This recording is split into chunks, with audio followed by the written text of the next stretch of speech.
On air आहे, बोला ना आता तुम्ही प्रश्न विचारायचा. ताई, केंद्रीय मंत्रिमंडळाचा विस्तार झाला, परंतु 24 तास तुम्ही ट्विट करून अभिनंदन केलं नाही, त्याच्यामुळे असं चर्चा सुरू झाली की तुम्ही नाराज आहात का? काय भूमिका आहे तुमची?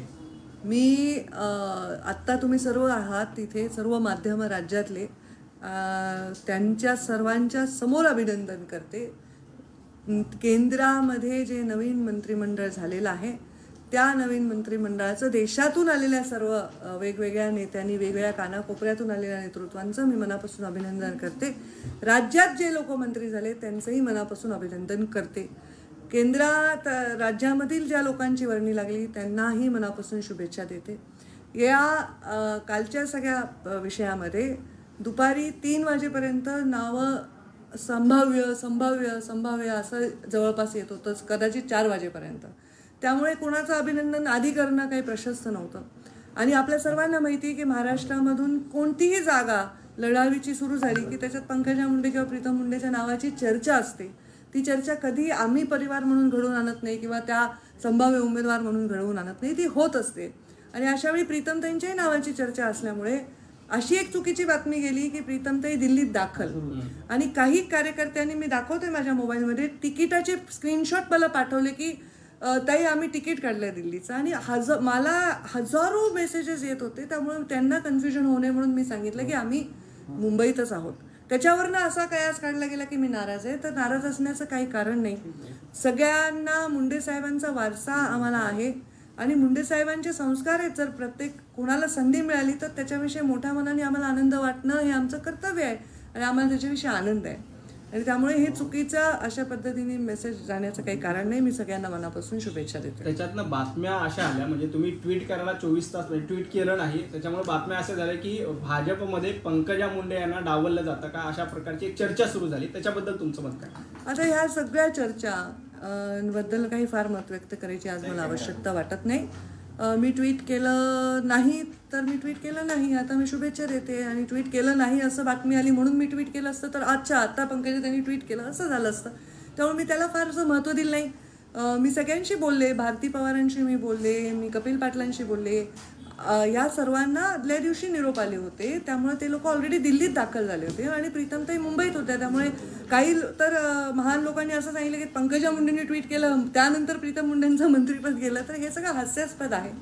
प्रीतमताई रात्री 12:30 वाजता डॉक्टर कराडांचा मला फोन आला की मला मुख्यालयातून भाजपच्या फोन आला होता आणि मी दिल्लीत दाखल झालेलो आहे. त्यामुळे या गोष्टीमध्ये हे काही लोक, माझे जे संबंध आहेत जे मुंडे साहेबांनी निर्माण केलेले आहेत पक्षामध्ये, माझं लोकांशी नातं आहे, माझे संबंध नाही. आणि संबंध आणि नात्यामध्ये फरक असतो. नातं कधीच तुटत नाही, संबंध कधी कटू होतात, कधी गोड होतात. तर माझं लोकांशी नातं आहे आणि त्या नात्याच्या अनुषंगाने लोक वेळोवेळी रिॲक्ट होत असतात. ते लोकांचं प्रेम आहे, लोकांच्या अपेक्षा आहेत. तुमचे समर्थक असं म्हणतात की प्रीतम मुंडे आणि पंकजा मुंडे यांच्यावर अन्याय झाला. भाजपनं, समर्थकांचं असं म्हणणं आहे की पंकजा मुंडे आणि प्रीतमताई यांच्यावर भाजपनं अन्याय केला असं समर्थक म्हणतात तुमचे. हे पहा, राजकारणामध्ये जेव्हा निवडणुका येतात तेव्हा आपल्याला जनतेच्या मत आणि जनतेच्या कलाची आवश्यकता असते. आणि जनता अनेक वर्ष स्वतःच्या समर्पणातून, स्वतःच्या प्रेमातून थोडं थोडं थोडं करून एक नेतृत्वाची उंची तयार करत असते. आणि ती एवढी मोठे मुंडे साहेब आहेत, त्यामुळे लोकांचं आमच्यावर प्रेम आहे. आणि असं नाही की प्रेम आहे ना आमचं नुसतंच आमच्याकडे नाव आहे, आमची मेहनत आहे, आमची वारसा आहे, वक्तृत्व आहे, कर्तृत्व आहे, या सगळ्या गोष्टीमुळे लोकांच्या अपेक्षा असतात.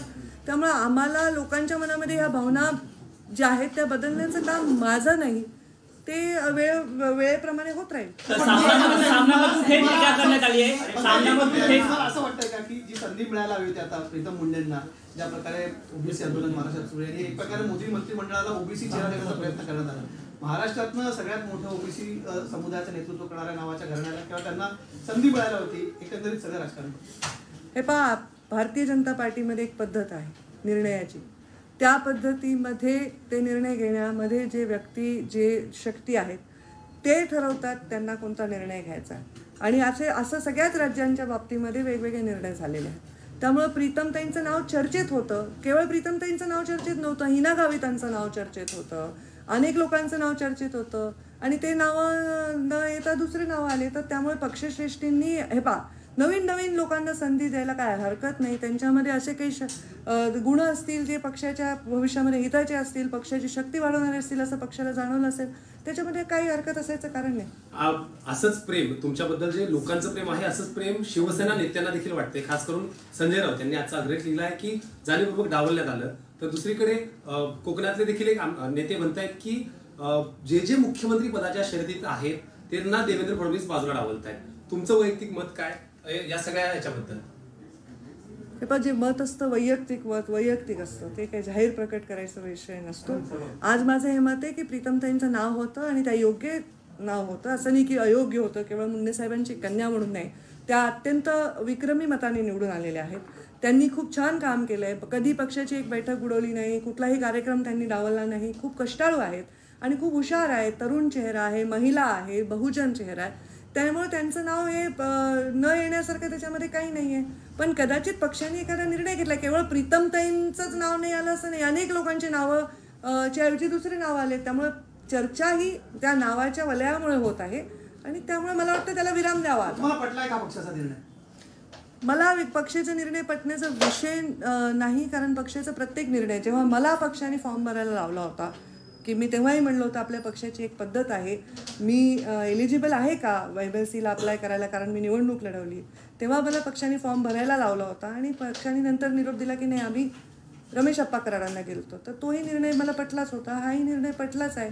कारण पक्ष हा आमच्या संस्कारामध्ये अंतिम सत्य आहे आणि पक्षाने जो निर्णय घेतलाय तो पटणारी न पटणं हा विषय नसतो. पण सामनामध्ये थेट पंकजा मुंडे यांना खतम करण्याचा डाव भाजपात असं थेट लिहिलं गेलंय. सामनामध्ये पंकजा मुंडे यांना खतम करण्याचं म्हणजे त्यांचं राजकारण खतम करण्याचं भाजपाचा डाव असल्याचं थेट लिहिलं गेलंय. याकडे कसं पाहताय? मला वाटत नाही की भाजपाला मला संपवायचं आहे. मला वाटत नाही मी एवढी खूप मोठी आहे की मला संपवण्यासाठी अगदी प्रधानमंत्र्यांपासून कामाला लागतील. त्यांनी जे लिहिलंय ते मी वाचलं नाही, ते वाचल्यानंतरच मी त्याच्यावर काही प्रतिक्रिया. मुंडेंना पर्याय म्हणून करार केले जातात का? कारण रमेश कराडांना तुमच्या वेळेला संधी मिळाली, त्याच्यानंतर भागवत कराडांना आता प्रीतमताईंच्या ऐवजी संधी मिळाली, तर मुंडेंना पर्याय म्हणून ओबीसीचं नेतृत्व म्हणून कराडांना पुढे केलं जातं. आणि याला लागूनच वंजारी समाजामध्ये फूट पडण्याचा प्रयत्न भाजपाकडून होतोय अशा पद्धतीची राजकीय चर्चा देखील रंगते. हे पहा, मी राजकारणात जे आले ते व्यवसाय म्हणून नाही आले, मी राजकारणात एक व्रत म्हणून आले. माझ्या मुंडे साहेबांचा माझ्या पित्याचा अचानक मृत्यू झाला आणि त्या मृत्यूनंतर बिखरलेला सगळा हा समाज जो अत्यंत संतप्त होता, त्यांच्या मनामध्ये अत्यंत प्रश्नांचं काहूर होतं, त्यांना एका ठिकाणी आणणं हे माझ्यासाठी फार मोठं चॅलेंज होतं. आणि मुंडे साहेबांनी आयुष्यातले 50-40 वर्ष खपवून एक ठिकाणी सगळं व्यवस्थित घडी बसवलेली होती. त्या घडीला विस्कटू देऊ नये एवढी साधी माझी जबाबदारी आहे. आता ही माझी जबाबदारी मी पूर्णपणे पार पडते.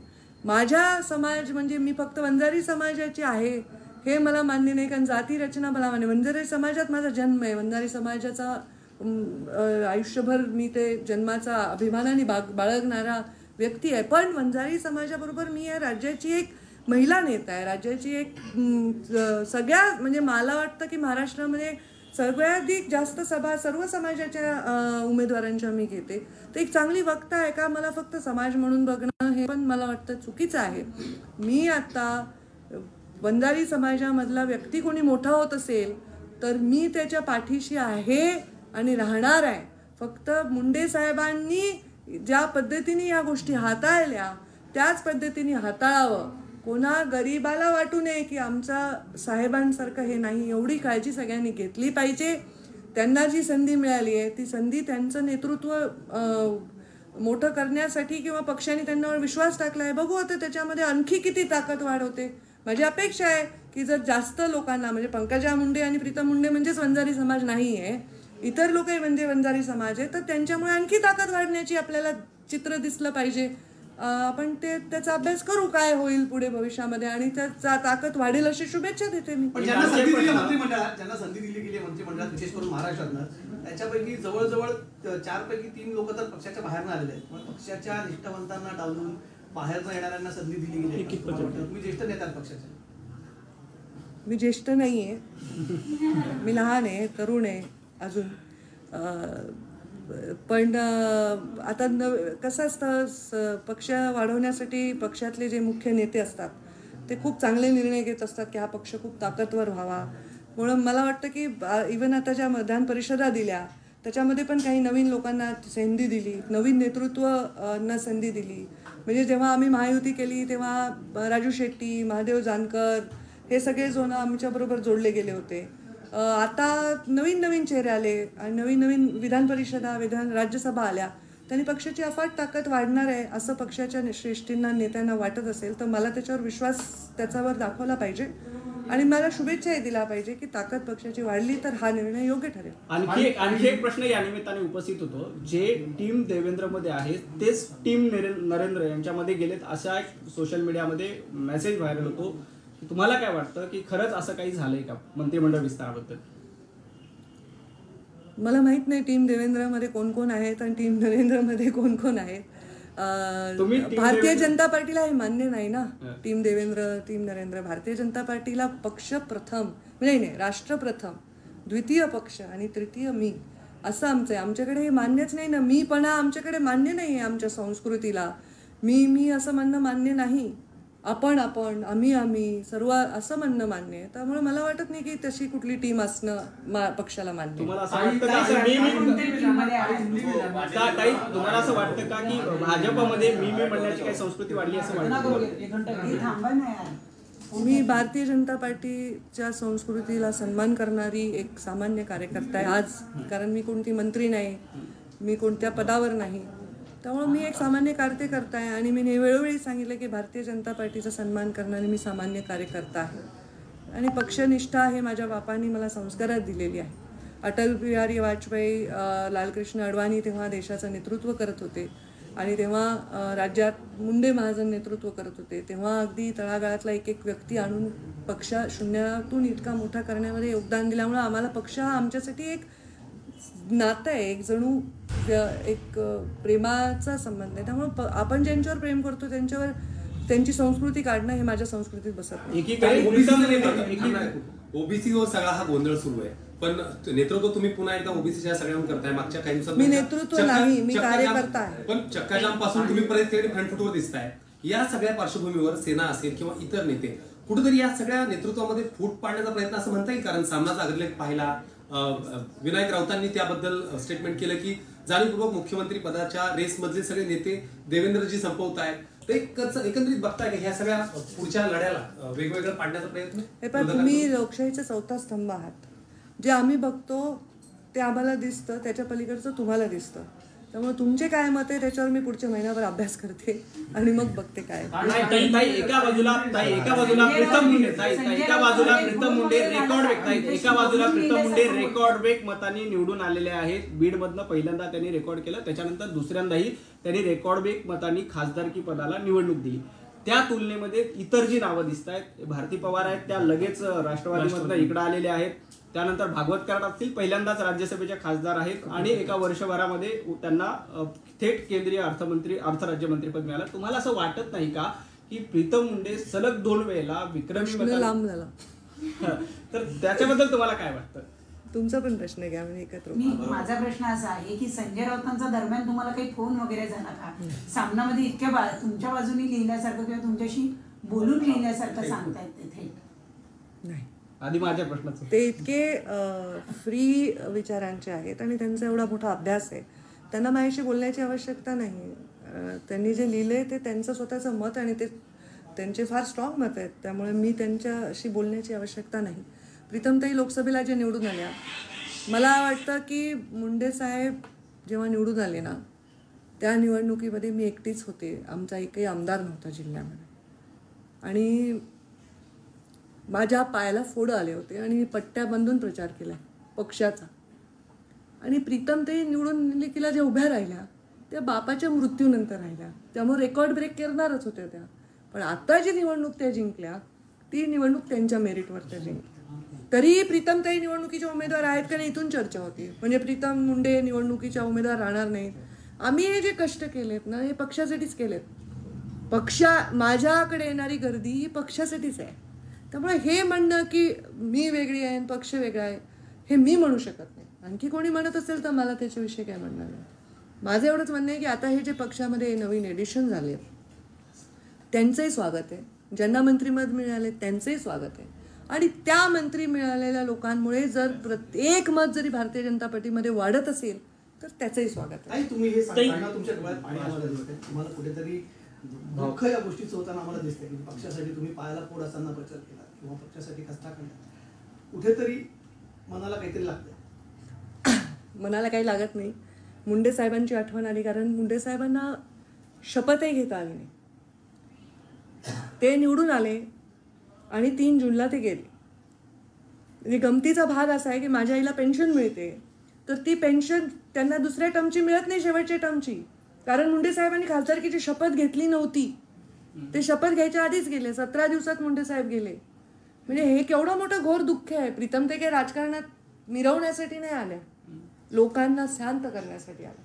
त्यांचं काय राजकारण नाही आहे. त्यांचं राजकारण हे फक्त ते मी राजकारणात तर मुंडे साहेब, मी राजकारणात आहेच.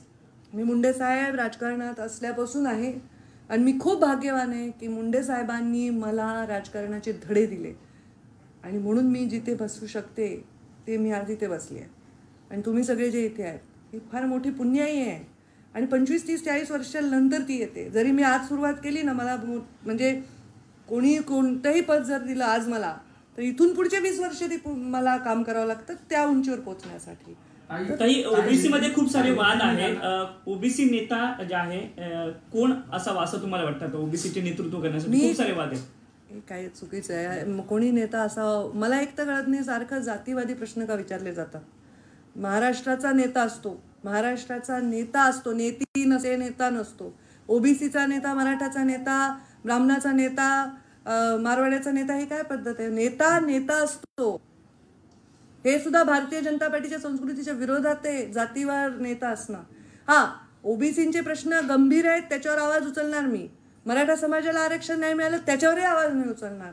जो वंचित आहे आणि जो पीडित आहे त्यांचा वाली आणि वाणी बनणं हे मुंडे साहेबांचा जीवनामधला एक प्रवास होता.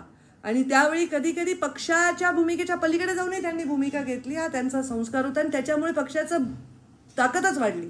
पक्षाची ताकद कमी कधी झाली नाही. ज्या ओबीसी आरक्षणासाठी गोपीनाथ मुंडेंनी संघर्ष केला, जिस तरीके से प्रीतम ताई का नाम चल रहा था इस दिन तक, आखिरी समय तक कि वो मंत्री बनने जा रही हैं, लेकिन फाइनल जो नाम सामने आया उसमें प्रीतम ताई नहीं थी. आपने खुद ट्वीट करके इसकी जानकारी दी. कैसे देखती हैं, क्या प्रीतम ताई जो 2 बार वहां से निर्वाचित होकर आई हैं उनको क्या साइडलाइन करने की कोशिश की गई क्या पक्ष के जरिए?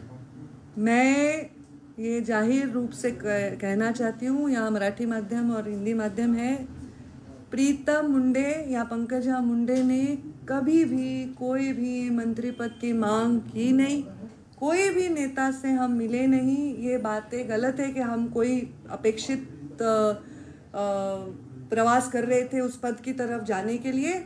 और ये भी बहुत सही मैं बताना चाहूँगी कि प्रीतम मुंडे का नाम चल रहा था, क्योंकि इस महाराष्ट्र में कोई भी पद आने वाला हो तो नेचुरली मुंडे का नाम चलता है. जैसे विधान परिषद और राज्यसभा के लिए मेरा भी चला, तो ये नाम चल रहा था. और जब ये नाम चल रहा था और कुछ नाम अचानक सामने आए, वैसे हिना गावित जी का भी नाम चल रहा था. उनके भी पिता मंत्री रहे हैं, वो भी भारतीय जनता पार्टी में इतने सालों पहले आए हैं, उनका भी नाम चल रहा था. तो ये एक प्रीतम मुंडे का नाम चल रहा था और नहीं हुआ ऐसा नहीं है. बहुत लोगों का नाम चल रहा था और नहीं हुआ ये है. पर यहाँ लोगों का थोड़ा नेचुरली ज़्यादा प्रेम और प्रभाव होने से रिएक्शन होती है. मैं ये कहना चाहूँगी, हमने कोई मांग नहीं की थी और हमें पार्टी के निर्णयों से कोई आपत्ति होने का कोई कारण नहीं. जो भी चुने गए हैं आज मंत्रिमंडल में पूरे देश में, मैं उनका अभिनंदन करती हूँ और उनको शुभेच्छा देती हूँ, उनको शुभकामनाएं देती हूँ कि वो बहुत अच्छा काम करे और मोदी जी ने जो विश्वास उन पर रखा है उसके लिए खरे उतरे. ताई, जिन 4 लोगों को मंत्री पद दिया गया महाराष्ट्र से, उसमें से 3 बाहर से आए हुए लोग थे, कुछ तो चुनाव के ठीक पहले आए हुए लोग थे. तो क्या पुराने जो कार्यकर्ता थे, चाहे वो आपके परिवार से हो या कहीं किसी दूसरे कार्यकर्ता हो, उनको दरकिनार करने की कोशिश की गई है? देखिए, मैं ये सोचती हूँ कि मुंडे जी ने मैं राजनीति मेरे लिए व्यवसाय नहीं है, मेरे लिए व्रत है. और मेरे पिताजी के मृत्यु के बाद वो व्रत ज़्यादा कठिन परिस्थितियों से गुजर कर मैं निभा रही हूँ. मेरी बहन तो पिताजी के गुजरने के बाद राजनीति में आई.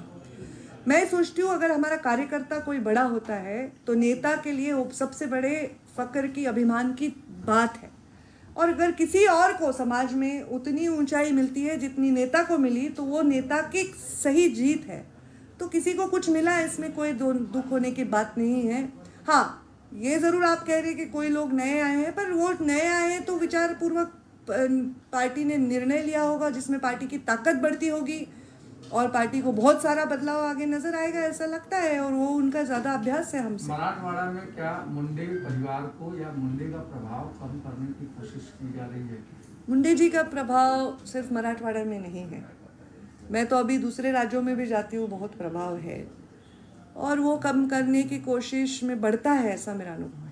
तो कोई कम करने के प्रयास कर रहा है ऐसे मुझे नहीं लगता। देखिए, जिस तरह से एक ओबीसी चेहरा देने की कोशिश की थी मंत्रिमंडल को, माना जा रहा था कि महाराष्ट्र में सबसे बड़ा ओबीसी नेतृत्व का नाम मुंडे साहब से जुड़ा हुआ है। ऐसे में उनके परिवार में किसी को मंत्री पद देना, हालांकि 2 टर्म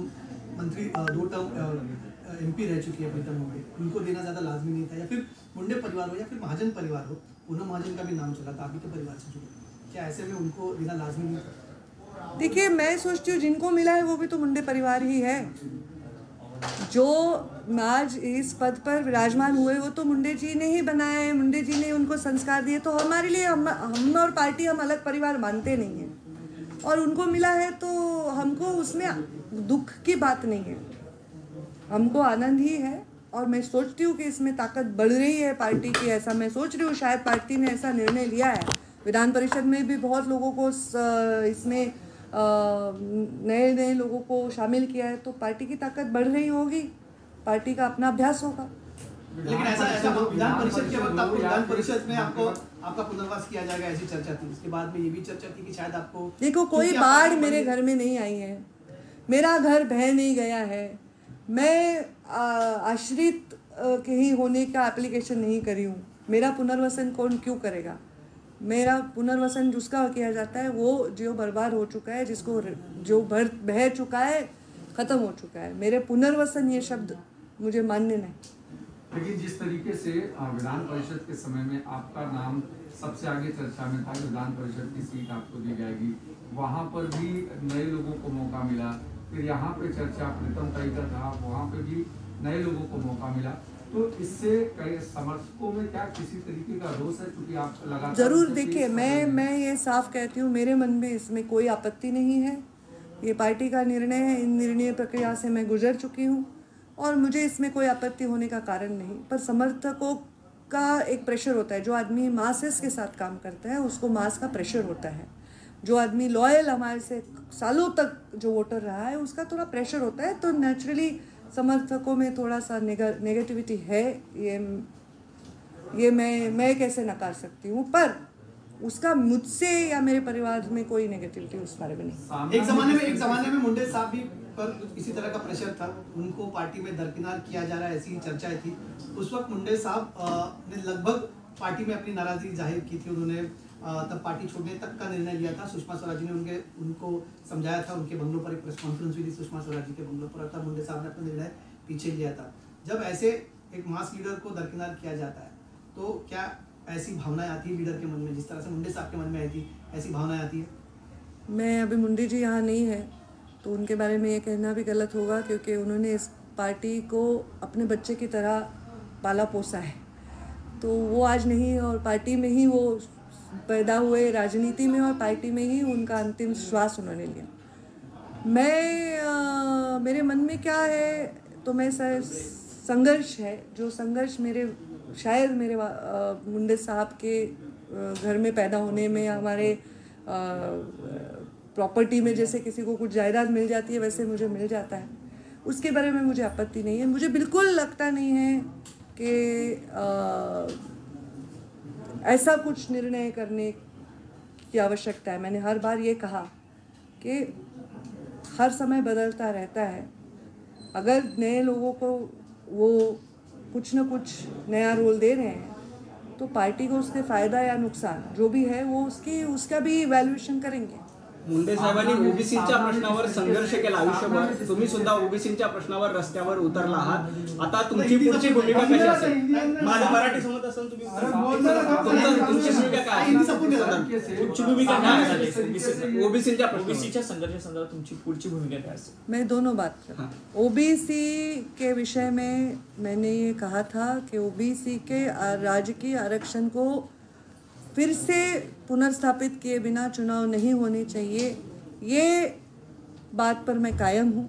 अभी जो बाई इलेक्शंस हो रहे हैं उसमें सर्वोच्च न्यायालय में सरकार ने खुद याचिका की थी, हम भी उसके बारे में प्रतीक्षा में थे. उसमें ऐसा निर्णय हुआ है कि ये चुनाव ऐसे ही. मैं सरकार से ये दरख्वास्त करूंगी, विनती करूंगी कि कृपया करके जो मुख्य चुनाव है उसके पहले ये एम्पिरिकल डाटा का विषय कंप्लीट करे. और अभी जो मंत्री बने हैं महाराष्ट्र से, उनसे भी मेरी अपेक्षा है कि जो भी ज़रूरत केंद्र के माध्यम से मदद की आवश्यकता है वो करनी चाहिए, क्योंकि महाराष्ट्र का ओबीसी अभी नए मंत्रियों की तरफ बड़ी आशा से देख रहा है. और ये चुनाव उसके बजाय नहीं होने चाहिए, इस पे मैं कायम हूँ. मराठी ओबीसीचा आरक्षणाचा विषयावर मी वेळोवेळी हे सांगितलंय. ओबीसीचा आरक्षण सुरक्षित करून पुनर्स्थापित केल्याशिवाय राज्यामध्ये निवडणुका झाल्या नाही पाहिजे. तो ओबीसीवर घोर अन्याय आहे. आणि हे होण्यासाठी सरकारने सर्वोच्च न्यायालयामध्ये एक याचिका केली होती. त्या याचिकेला सर्वोच्च न्यायालयाने फेटाळलेलं आहे.